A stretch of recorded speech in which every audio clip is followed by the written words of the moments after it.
Doon ko na-realize, hindi siya yung drama na iniwasan ko. Yung mga pag-uusap namin dati, yun pala yung lalim ng relasyon. Yun yung intimacy. Yun yung effort na ayaw kong ibigay. Akala ko, peace yung hinahanap ko.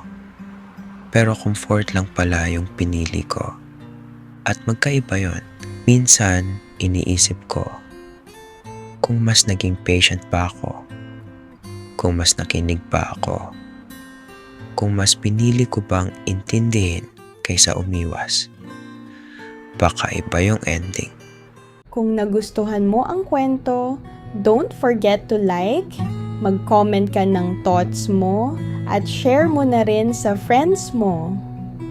At para hindi mo ma-miss ang mga susunod na kwento, make sure to follow and subscribe sa lahat ng channels namin, Facebook, Instagram, TikTok, and YouTube.